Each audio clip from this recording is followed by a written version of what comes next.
Hey, so tonight we're going to step back to one of the most fascinating transitions in human history, the slow unraveling of Rome and the quiet beginnings of the medieval world. And don't worry, this isn't going to be your usual crash course history lesson. We're taking it slow, looking at how people lived, how the world changed around them, and how an empire faded not in fire alone, but in silence and transformation.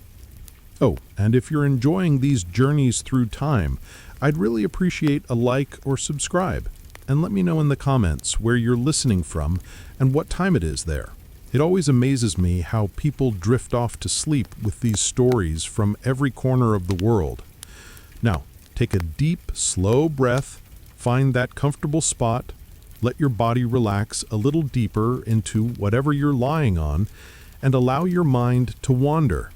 Tonight, we begin far in the past, in a world of marble roads, bustling forums, and mighty armies. The story begins not in ruin, but in greatness.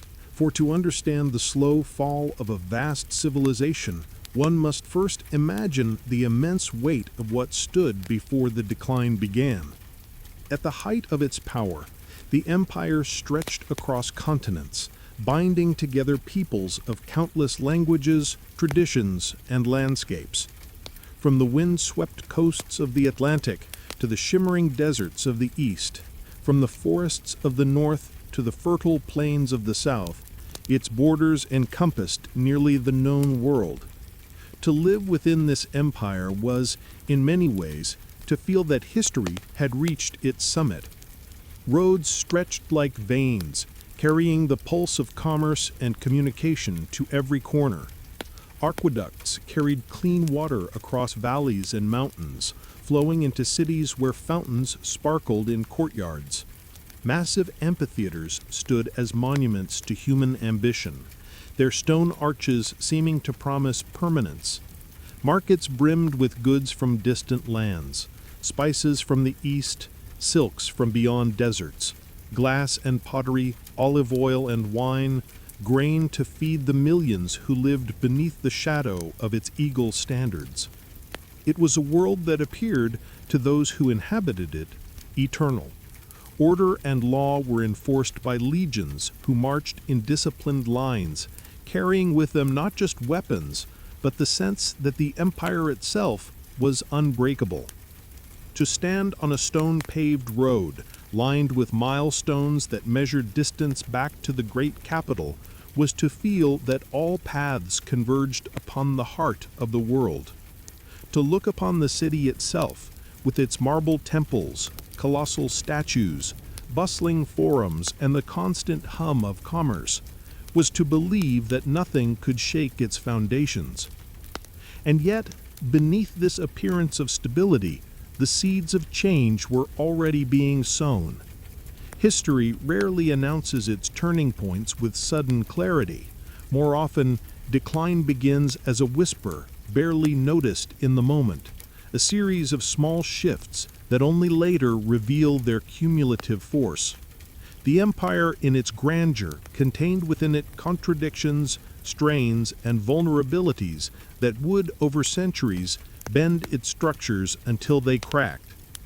But in this first chapter, the decline is not yet visible. What must be understood first is the remarkable achievement of cohesion. For centuries, diverse peoples had been brought together under a shared identity, not only through military conquest, but through the weaving of culture and infrastructure. The roads, the language, the system of law, these were threads that bound together the farthest provinces with the central heart.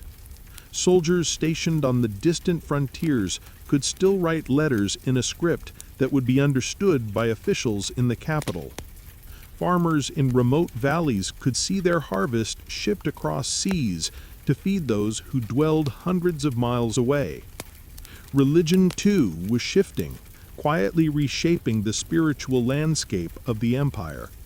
The old pantheon of gods and the rituals that had long defined civic life were increasingly challenged by new faiths that spread among soldiers, merchants, and the urban poor.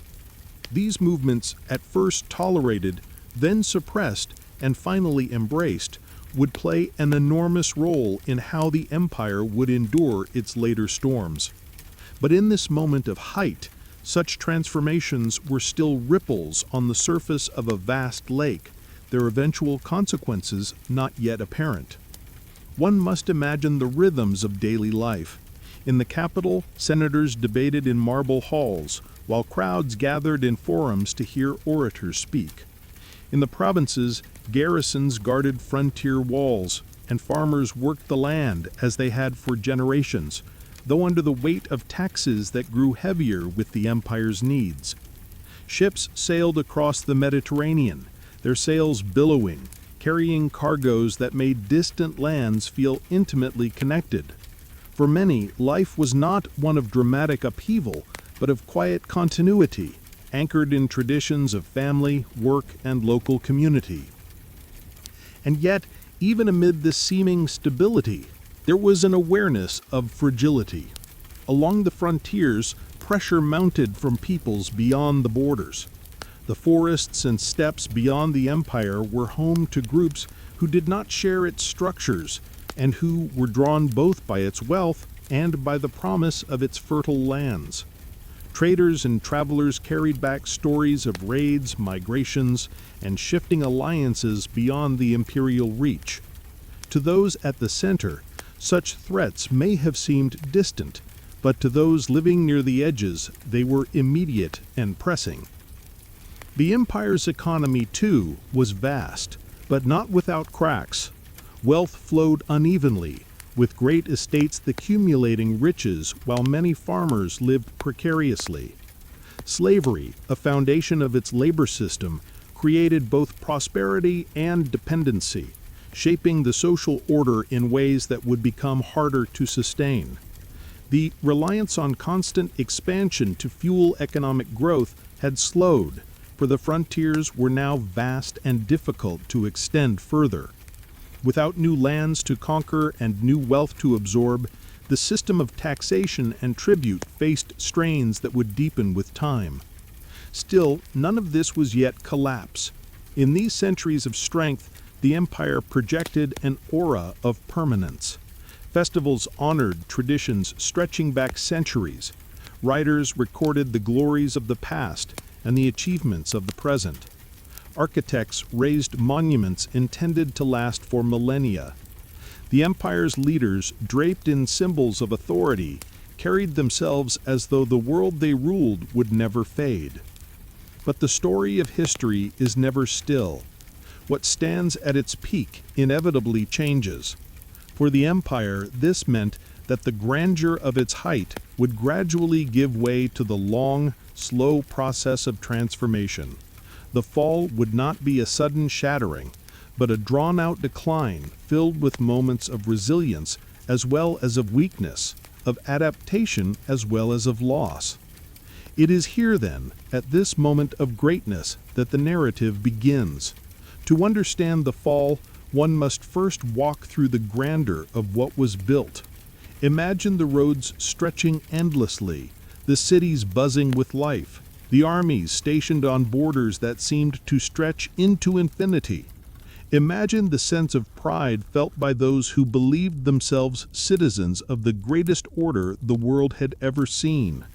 And then, slowly, begin to sense the currents under the surface, the small tensions, the growing demands, the unseen pressures that would, over time, reshape the world into something altogether different. The slow fall of Rome was not only the story of political decline, but of the human experience of living through centuries of change. People rose each morning to work their fields, to open their shops, to attend their duties, rarely realizing they were part of a great transformation. To them, life unfolded in the ordinary rhythms of days and seasons. Only with distance can we look back and trace the lines of continuity and rupture, the moments when one world faded and another was born. So let us walk carefully into this history, not with the rush of battles and sudden collapses, but with the patient observation of how empires shift.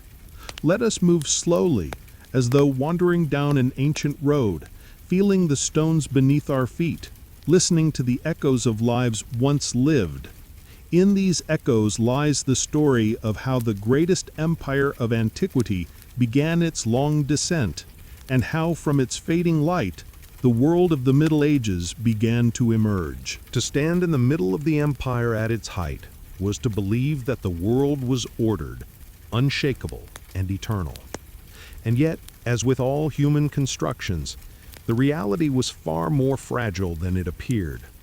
Beneath the surface of triumph, the empire carried within itself quiet burdens that, over time, grew heavier. They were not sudden catastrophes, but slow pressures, the kind that accumulate imperceptibly until even the strongest walls begin to show their cracks.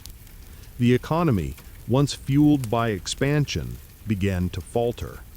For centuries, conquest had brought not only land, but wealth, streams of tribute, slaves, and resources that flowed back into the capital. But as the frontiers solidified, new conquests became rarer. The empire was vast enough that expansion had reached natural limits: mountains, deserts, seas, and peoples who could not be so easily subdued. Without a steady supply of new wealth, the system of taxation became more burdensome. Farmers and small landholders, who had once seen the promise of citizenship and opportunity, now faced heavier obligations to feed the machinery of the state. Wealth, increasingly concentrated in the hands of the powerful, created widening gaps between classes. Large estates dominated the countryside, run by overseers and worked by slaves or tenant farmers. Small holders often found themselves unable to compete, falling into debt or leaving their land behind. The countryside began to change shape, not through sudden upheaval, but through gradual consolidation of property into fewer hands, a shift that quietly eroded the balance that had once sustained local communities. Slavery, long the foundation of the labor system, brought with it both strength and weakness. On one hand, it allowed for vast estates to produce surpluses, fueling markets and feeding cities. On the other, it created dependency. The reliance on enslaved labor discouraged technological innovation and tied prosperity to the continuation of a system increasingly difficult to sustain. When supplies of slaves dwindled, often tied to conquests, the imbalance became more apparent. The society that had grown accustomed to abundance now faced strains without realizing the full depth of its vulnerability. At the same time, the empire's military obligations expanded. Vast frontiers stretched across mountains, rivers, deserts, and forests. Forts and walls were built to hold the line, and soldiers were stationed in distant regions to keep peace and protect against incursions. The cost of maintaining this enormous military presence was immense, consuming resources that strained the treasury. Armies required not only pay, but supplies, land, and infrastructure to move and sustain them. And as the pressures beyond the frontiers grew, so too did the need for more troops. Beyond those borders, the world was not static. Peoples living in forests, on steppes, and along frontiers were themselves undergoing changes. Some were pushed by pressures from further east, others drawn by the wealth and stability of the empire. Raids and migrations became more frequent, testing the defenses that had once seemed unshakable. Though the legions often repelled these incursions, the growing number of them foreshadowed what was to come. To those in distant towns or villages, news of such movements might have seemed little more than rumors, but they marked the beginning of a long era of instability. Culturally, the empire was changing in ways that would profoundly reshape it. The old gods and rituals, once the foundation of civic life, were losing their central place. In their place, new spiritual movements gained ground. Some offered solace to the poor and dispossessed, promising a hope beyond earthly suffering. Others provided moral and communal frameworks that appealed to people across social classes. What began as small gatherings in private homes or in hidden places slowly spread through cities, towns, and even the countryside. The empire, once defined by its public rituals and civic religion, was becoming a place of plural belief, its identity slowly shifting. The capital itself reflected both splendor and strain. Its monuments still stood as symbols of power, and its streets still bustled with trade, but whispers of discontent were never far. Grain shipments had to arrive regularly to feed its vast population. When supplies were disrupted, unrest could follow. The reliance on distant provinces to sustain the city's abundance revealed a fragility beneath its grandeur. A disruption in trade or a crisis in agriculture could ripple through the system in ways that affected millions. One of the most subtle yet transformative changes was the growing divide between the eastern and western halves of the empire. The East, with its older cities, wealthier provinces, and connections to long-established trade networks, often flourished, even as the West began to show signs of struggle.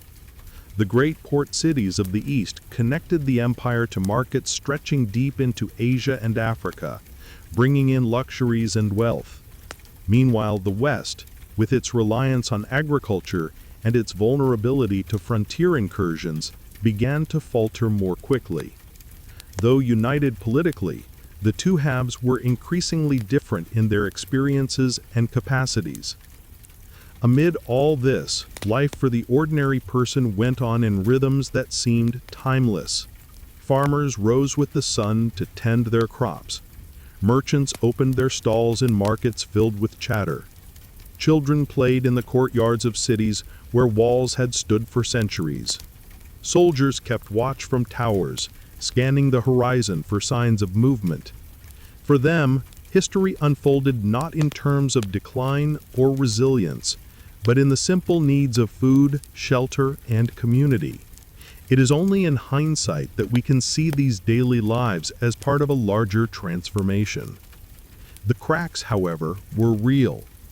Tax burdens grew heavier. Local communities sometimes felt abandoned by distant rulers whose decrees carried the weight of authority but not always the support of presence. Corruption and inefficiency crept into the administration, as officials sought personal gain in a system increasingly strained. Justice, once upheld as a cornerstone of civic identity, often bent under the weight of inequality. For those at the edges of the empire, loyalty wavered, not out of rebellion, but out of necessity, as local leaders began to carry more authority in practical matters than distant rulers. In times of stress, resilience was often found not in the grandeur of central power, but in the strength of local networks, villages, towns, and families who relied on one another to endure hardship. This subtle shift marked the beginning of a new way of organizing life, one that would, over centuries, evolve into the structures of the medieval world. Authority, once flowing decisively from the center outward, began slowly to fragment, creating pockets of autonomy that reflected the changing realities of the time. To walk through the empire in this period was to sense both majesty and unease. The marble still gleamed, the roads still stretched across the land, the armies still marched. Yet whispers lingered in the air, whispers of heavier burdens, of pressures at the edges, of shifts in belief and belonging. These were not yet the sounds of collapse, but of change. History often feels dramatic in retrospect, but for those who lived it, the decline of the empire was experienced less as a sudden fall and more as a series of adjustments. Taxes rose, soldiers were stationed farther away, rituals changed, the grandeur remained, but the weight of sustaining it grew heavier with each passing generation. Like cracks in marble, the weaknesses were not always immediately visible, but once they appeared, they slowly spread. The empire at this stage was still a colossus, its shadow vast, its presence immense. But the balance that had once sustained it, between wealth and burden, expansion and stability, unity and diversity, was tilting. In the long silence of history, we can hear the faint shifting of stones, the quiet groan of a structure carrying more than it was built to bear. The story of decline had begun, though few could yet see where it would lead. For those alive at the time, life went on as it always had. Crops were planted, festivals held, children born and elders mourned. Yet the world was slowly changing beneath their feet. A great transformation was unfolding, not as a sudden collapse, but as a patient, unyielding current that would, in time, carry the empire into an entirely new age. The empire had long been accustomed to seeing itself as the center of the world. Its cities gleamed with marble, its roads connected vast distances, its armies moved with precision across frontiers. For generations, this vision of permanence had been enough to give confidence, both to those who governed and to those who lived under its authority. Yet as centuries turned, the sense of stability grew more fragile. The empire was no longer expanding outward, but struggling to hold the ground it already possessed. The frontiers became places of constant tension.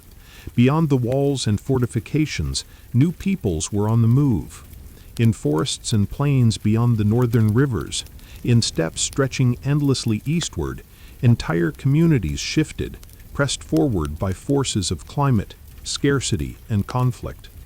Some came as raiders, testing the defenses with sudden strikes. Others came as migrants, seeking land and safety, sometimes asking for entry rather than forcing their way. Each encounter stretched the resources of the empire further, requiring soldiers, supplies, and negotiations. The armies that once symbolized invincibility were now spread thin. Garrisons dotted the long borders, but the vast distances made rapid response difficult. Reinforcements could take weeks or months to arrive. Roads that once served as arteries of strength now revealed the sheer scale of what had to be defended. To send legions to one frontier often meant leaving another exposed. What had once been a strength, immense size, was slowly becoming a weakness. To meet these challenges, the empire began to rely more heavily on those it once considered outsiders. Soldiers from beyond the frontiers were recruited into service, sometimes as individuals, sometimes as entire groups.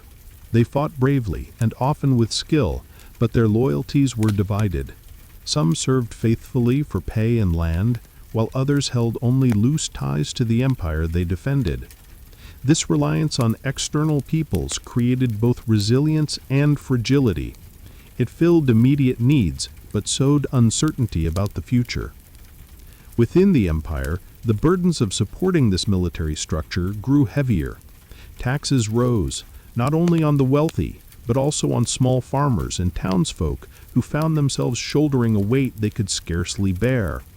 Some abandoned their land to escape the demands, swelling the ranks of the poor in cities, or turning to local patrons for protection. The great estates, with their resources and influence, grew stronger as ordinary people sought their shelter. Power that had once flowed decisively from the center began to seep into local hands. Amid these strains, cultural shifts continued to transform the empire. New faiths spread rapidly, offering hope in uncertain times. The message of spiritual equality, of a kingdom not bound to earthly wealth or power, resonated deeply with those who felt increasingly powerless. Temples of the old gods still stood, their columns rising proudly against the sky, but their rituals no longer carried the same universal weight. In some cities, both traditions existed side by side, while in others, tensions flared. Over time, the new faiths moved from the margins to the very heart of authority, shaping the empire in ways its founders could never have imagined. The rise of new spiritual life brought with it both unity and division. It offered a shared belief that transcended borders and classes, drawing people together across regions. Yet it also deepened rifts with those who clung to older traditions or who practiced other forms of worship. What had once been a broad tolerance for many beliefs narrowed into sharper lines of division. The empire, once bound by civic ritual and loyalty to shared institutions, was now reorienting around a different kind of identity, one less tied to the state itself and more to faith. Meanwhile, the capital, still magnificent, grew increasingly dependent on the resources of distant provinces. Grain, oil, and other essentials had to be shipped across seas and roads, their arrival carefully managed to prevent unrest. Any disruption, whether by piracy, storm, or conflict, threatened to unsettle the balance of urban life. Crowds still filled theaters, baths, and markets, but murmurs of discontent surfaced whenever shortages struck. The grandeur of monuments and ceremonies hid the fragile reliance on complex supply networks. The divide between East and West grew sharper. The eastern half, with its older cities, flourishing trade routes, and relative stability, maintained much of its strength. Wealth flowed through ports that connected to Asia and Africa, sustaining its cities and treasuries. The western half, however, faced deeper challenges: less wealth, more vulnerable frontiers, and heavier dependence on agriculture. What had once been a single empire was beginning to feel like two worlds, each with its own trajectory. In the west, towns shrank, trade slowed, and rural life became increasingly dominant. The old urban culture, with its bustling forums and public spectacles, gave way to quieter rhythms of village life. Roads fell into disrepair, markets emptied, and local communities grew more isolated. In the east, cities remained vibrant, their walls and markets still filled with life. Yet even there, the growing demands of defense and the strains of administration were felt. Through all this, ordinary people continued their lives as best they could. Farmers sowed and harvested. Artisans shaped pottery and tools. Children learned from parents the skills that had sustained communities for generations. Few would have said they were living in a time of decline. To them, it was simply life, filled with challenges and moments of joy, much as it had always been. The grand narrative of history unfolded around them, often unnoticed in the daily rhythm of survival. Yet when storms gathered on the frontiers, the effects rippled far beyond. A raid could devastate villages, displace families, and send waves of refugees deeper into the empire. A migration could reshape entire provinces as newcomers settled and mingled with locals, creating new communities that no longer looked or felt entirely Roman. Each wave of movement blurred the lines that once seemed so firm between empire and outsider. Some leaders sought to adapt, granting land and status to those who entered, hoping to bind them through inclusion. Others resisted, fearing that the newcomers would erode the old identity. Both approaches reflected the same reality. The empire was no longer the sole master of its destiny. It now had to negotiate, adapt, and share space with peoples it could not fully control. The gathering storm was not yet a collapse. The legions still marched, the capital still stood, the emperor still ruled. But the aura of invincibility had dimmed. For the first time in centuries, it was possible to imagine a world where the empire was not eternal. Few would have spoken it openly, yet the thought lingered in the silence between words, in the unease felt when news of yet another incursion arrived, or when taxes stripped away the last reserves of a struggling farmer. This was the turning of an age. The old structures still stood, but their foundations were shifting. The empire remained vast, but the world around it was moving, pressing against its borders and reshaping its identity.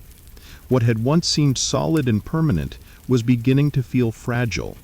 And in that fragility lay the seeds of a new world, one that would grow slowly from the remnants of what had been.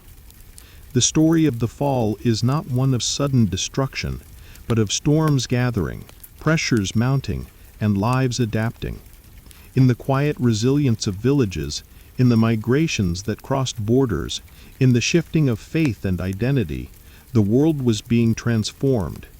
The empire was still there, but the medieval world was already beginning to stir within its shadow. The empire had endured centuries of strain, bending beneath its burdens but never quite breaking. For a long time, it seemed that resilience was its defining feature, that no matter how great the pressure, the structure would hold. Yet history has its thresholds, moments when accumulated weight finally tips the balance. In the 4th and 5th centuries, those thresholds were crossed. What had been whispers of decline grew into the sound of walls creaking under immense strain. The migrations that once touched the frontiers now pressed deep into the empire itself. Entire peoples, driven by hunger, war, or the pursuit of safer lands, crossed rivers and mountains, no longer content to raid and withdraw, but determined to settle.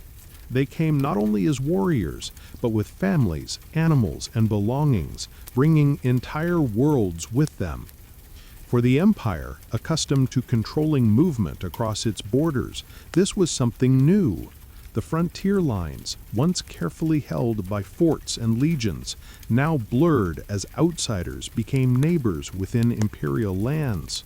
Some were welcomed, granted land in exchange for service, incorporated into the system as allies and settlers. Others forced their way in, overwhelming defenses that had grown thin. Battles were fought, some won, many lost, but the deeper reality was that the empire no longer possessed the strength to control the vast movements of people reshaping its landscape. The armies, once symbols of iron discipline, were no longer the unshakable force of earlier centuries. Recruitment faltered, supplies ran short, and loyalty fractured. Increasingly, soldiers came from outside the old core, serving for pay, land, or opportunity, rather than deep allegiance to the empire itself. They fought bravely when well led, but their loyalties often lay as much with their own communities as with the distant capital. The legions still existed, but they were not the same legions that had marched in earlier ages. In cities and towns, the effects of these pressures were keenly felt. Markets grew quieter, trade routes less secure. Once busy roads fell into disrepair, their stones loosened by neglect, their milestones fading with time. Great monuments still stood, but many were no longer maintained, their marble chipped, their roofs leaking. The grandeur of the past lingered as a ghost, visible but increasingly out of reach. In the countryside, life adapted in quieter ways. Farmers continued their work, but many found themselves tied more closely to local patrons than to distant officials. Taxes, once collected by imperial agents, were increasingly enforced by local powers who provided protection in exchange for loyalty. Authority, once flowing decisively from the emperor outward, now fragmented into countless smaller nodes of power. Villages looked less to the capital for direction and more to the local stronghold, where a landowner or military leader offered security. For many, this shift was less about loss than about survival. The empire was still a name, still a symbol, but it no longer held the same practical weight. What mattered was the community nearby, the protection one could see, the fields that sustained life. The great imperial identity, once a source of immense pride, gave way to smaller, more local identities that would, in time, define the medieval world. Religion, too, became a cornerstone of this new order. As the old civic structures weakened, faith communities provided stability and meaning. Churches grew where temples had fallen quiet. Leaders of faith took on roles once held by civic officials, mediating disputes, caring for the poor, organizing relief in times of crisis. Spiritual life, once woven into the rituals of the state, now stood as its own power, sometimes supporting, sometimes challenging imperial authority. In this shift, the empire was not only declining, but transforming, laying foundations for a different world. Meanwhile, the divide between East and West widened into a gulf. The eastern half, with its fortified capital and wealthier provinces, endured more strongly. Its cities remained vibrant, its trade routes open, its armies better supplied. Though it too faced pressures, it adapted with greater success, drawing strength from its resources and its ability to manage shifting borders. The western half, by contrast, faced deeper fragmentation. Its cities dwindled, its revenues shrank, its armies faltered. The contrast grew so stark that many began to see the two halves as distinct worlds, no longer a seamless whole. In the West, one by one, provinces slipped from central control. Some were seized by outsiders, others fell into the hands of local rulers who no longer looked to the emperor for authority. The map that had once been unified by imperial borders now broke into pieces. To those living through it, this did not always appear as sudden collapse. Often, it meant that the officials they once knew were replaced by others, that taxes were collected by a different authority, that protection came from a new leader. Yet behind these shifts lay a larger transformation. The empire was unraveling. The capital of the West, once a city of grandeur, declined. Its monuments stood as reminders of former greatness, but its streets grew quieter, its population smaller. Resources were scarce, and even the symbolic presence of emperors could not disguise the weakening reality. More than once, the capital itself was threatened, even entered by foreign armies. To the people of earlier centuries, such a thing would have been unimaginable. Now it was a sign of the times. The unthinkable had become real. And yet, amid this breaking, life went on. Farmers continued to till the soil. Children played in the ruins of old amphitheaters. Merchants still bartered, though on a smaller scale, in markets that no longer connected to the vast networks of the past. People married, raised families, buried their dead, and sought comfort in rituals of faith. The collapse of imperial authority did not erase human life, it reshaped it. Out of the fragments of empire, new forms of community were emerging. The slow fall of Rome was not experienced as a single event, but as a series of changes that accumulated over generations. One could imagine an elder telling grandchildren of a time when the roads were better kept, when markets were larger, when soldiers patrolled the frontiers with confidence. To the younger generation, that past would seem almost like legend, distant and difficult to imagine. Their world was different, smaller, more local, but also filled with new possibilities. Invasions and migrations, once seen only as threats, also brought renewal. New peoples settled, intermarried, and blended with locals, creating cultures that were neither wholly Roman nor entirely foreign. Languages shifted, traditions mixed, and identities evolved. The empire that had once united so many under a single name now gave way to a mosaic of smaller worlds. From these pieces, the medieval order would take shape. The breaking of old boundaries was, in truth, the birth of new ones. The empire was not simply ending, it was being transformed. Its roads, cities, and traditions did not vanish overnight, but were repurposed, reshaped, absorbed into the fabric of new societies. What had been imperial provinces became kingdoms. What had been imperial cities became centers of local power. What had been imperial rituals became community traditions. The grandeur of Rome faded, but its legacy endured in altered form, carried forward into a world that was no longer imperial, but medieval. To walk through the empire in these centuries was to walk through a landscape of contrasts, ruins beside living homes, fading monuments beside rising churches, neglected roads beside fields freshly sown. It was a world both in decline and in renewal, both grieving what was lost and creating what was to come. The marble was cracked, but from the cracks grew new forms of life, rooted in resilience, adaptation, and change. The fall of Rome was not a single collapse, but a long process of transformation. And in the breaking of old boundaries, the first outlines of the medieval world became visible, still faint, still forming, but already present. When the western half of the empire finally gave way, it did not fall with the noise of a single shattering blow. It was more like the slow fading of a great light, the gradual dimming of a flame that had once illuminated the known world. One generation still spoke of emperors as though their word was law, while the next grew up in a world where such figures were distant, irrelevant, or altogether absent. What remained was not emptiness, but a patchwork. Fragments of Roman order mingled with the new realities brought by migrating peoples and rising local rulers. The old structures of authority had crumbled, but life did not vanish. Instead, it reshaped itself around new centers of power.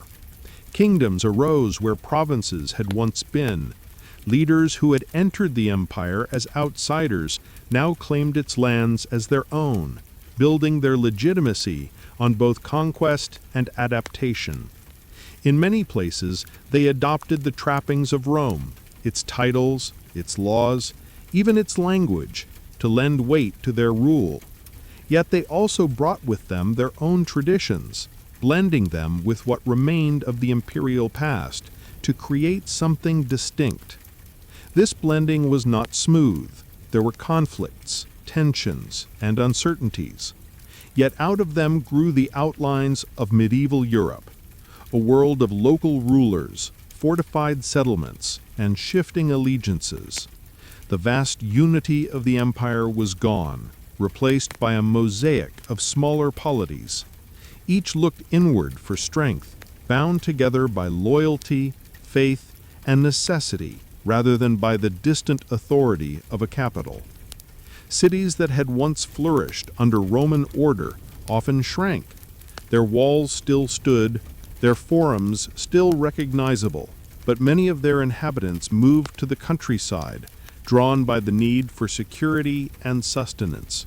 Trade declined, and markets grew smaller, less connected. Roads that had once tied provinces together fell into disrepair, grass growing between their stones. The grand amphitheaters and baths, once filled with life, became silent, their stones reused for humbler buildings. The urban brilliance of Rome gave way to a quieter, more rural existence. Yet within this apparent decline was also resilience. Villages grew stronger, organized around fields, churches, and local halls. Families relied on one another, neighbors shared labor, and communities built bonds that allowed them to endure. Life became more local, more immediate, but also more tightly woven into patterns of shared survival. Where empire had once imposed order from above, community now created order from below. Faith, which had grown steadily through the last centuries of the empire, now became central to life in a way that transformed the landscape. Churches rose where temples had crumbled.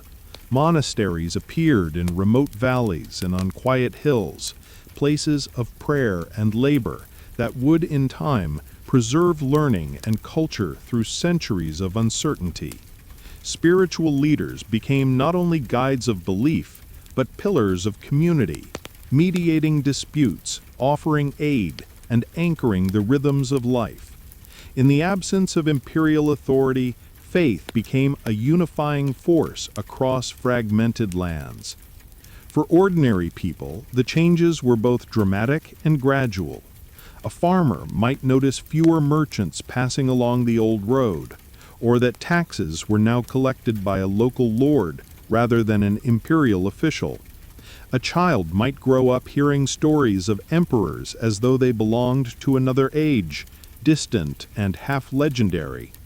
The everyday rhythms of planting, harvesting, raising animals, and celebrating festivals continued within a new frame of life. The empire, once the horizon of all existence, was now a memory. New rulers, many of whom traced their origins beyond the empire's old borders, often sought to legitimize their authority by adopting pieces of Roman culture. They used Latin in administration, upheld fragments of Roman law, and presented themselves as heirs to a vanished order. Yet at the same time, they reshaped society according to their own traditions of kinship, loyalty, and warfare. Out of this blend emerged the early medieval kingdoms, hybrids of Roman legacy and new cultural forms. The landscape itself bore witness to the transformation. In one valley, a Roman villa might stand in ruins, its mosaics cracked, its walls collapsing, while nearby a wooden hall of a local ruler rose, filled with the sound of feasting and loyalty oaths.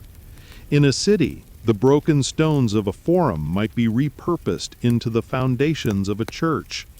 The grandeur of the past was not entirely lost, but reimagined, altered, carried forward in unexpected ways. In the east, the empire endured. Its capital remained a beacon, its walls strong, its administration intact. From there, rulers still claimed the legacy of Rome, and in many ways, rightly so. They preserved the institutions, the wealth, and the continuity of a world that in the West had fractured. Yet even in the East, the world was not untouched. Pressures mounted at its borders, and the demands of survival required adaptation. The empire that endured was Roman, but increasingly it was something else, Greek-speaking, Christian, and distinct from its Western predecessor. For the people of the West, the loss of empire brought both hardship and possibility. Hardship in the form of insecurity, scarcity, and uncertainty. Possibility in the opening of new paths, the creation of new identities, the chance to shape life in ways not bound by the rigid structures of imperial order. What emerged was not a simple story of darkness, but one of transformation. Painful, yes, but also creative. Looking back, it is easy to see only the ruins, the collapsed amphitheaters, the broken aqueducts, the abandoned roads. Yet to those who lived then, these ruins were not just symbols of loss, but resources. Stones were carried away to build new homes. Aqueduct channels repurposed for irrigation. Broken walls turned into fortifications. The past was not only mourned, but reused, woven into the fabric of the present. The slow fall of Rome gave rise to a new kind of world, one smaller in scale, more localized in structure, but rich in new forms of community and culture. The grandeur of empire was gone, but the seeds of the medieval world were taking root in villages, in churches, in halls of local rulers, and in the quiet resilience of people who adapted to their new realities. The fall of the Western Empire was not the end of the story, but rather the beginning of something new. From its ruins, patterns of life emerged that would shape the centuries to come. Though the unity of Rome had faded, its memory lingered, casting long shadows over the world that followed. Every new ruler, every new order lived in relation to that memory, sometimes embracing it, sometimes rejecting it, but never escaping its influence. In the East, the empire endured. The walls of Constantinople stood firm, its markets bustled, its court glittered with wealth, and its administration carried forward the traditions of imperial rule. For many, this Eastern Empire was still Rome, even if it spoke in Greek rather than Latin, and even if its culture had shifted toward Christianity as its guiding principle. From there, emperors continued to claim the legacy of their Western counterparts, issuing decrees, waging wars and maintaining a vision of imperial order. The endurance of this Eastern power served as a reminder that Rome had not vanished entirely, but had transformed. Meanwhile, in the West, the landscape looked very different. Kingdoms rose where provinces had once been. The Franks, the Visigoths, the Lombards, and others each built their own dominions. Their rulers often cloaked themselves in Roman imagery, claiming titles once reserved for imperial officials, using Latin as the language of law and administration, and presenting themselves as inheritors of a vanished greatness. Yet their rule was also rooted in traditions of kinship, loyalty, and warfare that came from outside the old imperial framework. What grew from this fusion was not a pale imitation of Rome, but something distinct, a world that would become medieval Europe. At the heart of this new world was the church. Its buildings rose where temples had crumbled. Its bishops and abbots became guides not only of faith, but of social order. Its monasteries preserved books, copied manuscripts, and kept alive fragments of knowledge that might otherwise have been lost.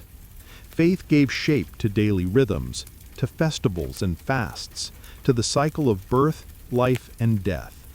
Where empire had once provided structure, faith now gave meaning. The countryside grew ever more central. While Rome had been a civilization of cities, the medieval world became one of villages and fields. People lived closer to the land, bound to the seasons, tied to the soil that sustained them. The great roads fell silent, overgrown and broken, while local paths and tracks became the roots of everyday life. Markets shrank, long-distance trade diminished, and most lives were lived within a narrow horizon. Yet within this smaller frame, life continued with a kind of steady resilience. Families tilled their fields, communities gathered for worship, rulers offered protection in exchange for service. The rhythms of life became slower, more rooted in the local and the familiar. Still, Rome was not forgotten. Its ruins stood as reminders, silent but powerful. Amphitheaters turned into quarries, temples became churches, aqueducts crumbled into broken arches, yet the memory of their grandeur lingered. Stories were told of emperors and conquests, of roads that had spanned continents, of laws that had ordered nations. These stories blended into legend, half remembered, half imagined, yet always present. Rome became less a reality and more an idea, a vision of unity, power, and order that haunted the medieval mind. In time, new rulers in the West would seek to revive that idea. They crowned themselves emperors, styled their courts in imitation of Rome, and tried to bind together lands into larger wholes. Yet these revivals were never exact restorations. They were medieval creations built on the memory of Rome, but shaped by the realities of their own time. The empire was gone, but the dream of empire lingered, reshaped again and again across the centuries. The slow fall of Rome was not a single event, but a transformation. It was the passing of one kind of world and the birth of another. The old order of cities, provinces, and emperors gave way to a new order of villages, lords, and kings. The universal authority of Rome faded, but new forms of belonging arose. Loyalty to local rulers, devotion to faith, connection to the land. From the perspective of those who lived through it, the change was not the collapse of civilization, but the reshaping of life. And so as the centuries turned, the medieval world took shape. Its castles and cathedrals, its markets and monasteries, its fields and festivals all bore traces of the Roman past, but carried them into new forms. Out of the ruins of empire grew a civilization that was smaller in scale, yet rich in texture. It was a world of hardship and uncertainty, but also of resilience, creativity, and endurance. When we look back, we see the fall of Rome as a dividing line, a moment when the ancient world gave way to the medieval. Yet for those who lived then, it was not so clear. It was a gradual unfolding, a slow shifting of patterns, a steady adaptation to new realities. Life went on, shaped by memory, but also by necessity. The people of that time carried forward fragments of the past while building the foundations of a future they could not foresee. The dawn of the medieval world was not marked by triumphal fanfare or sudden revelation. It was a quiet emergence, like the light that spreads slowly across the sky at the break of day. From the long twilight of Rome rose a new kind of morning, a morning of villages and kingdoms, of faith and community, of resilience in the face of change. It was a world that carried the weight of the past while moving, step by step, into its own uncertain yet enduring future. And so the story of Rome's fall is not only a tale of loss, but of transformation.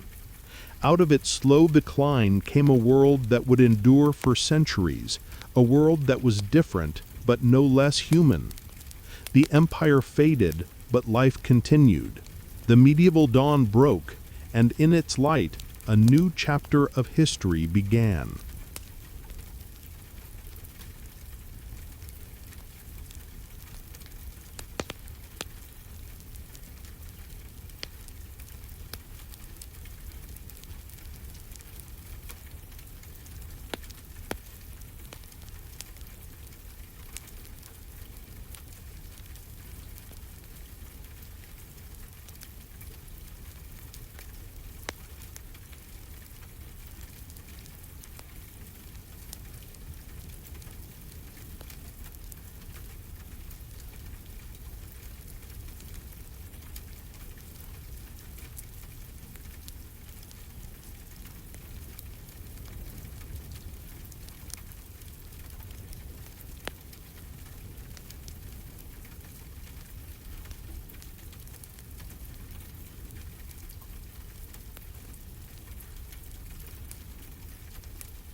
listen.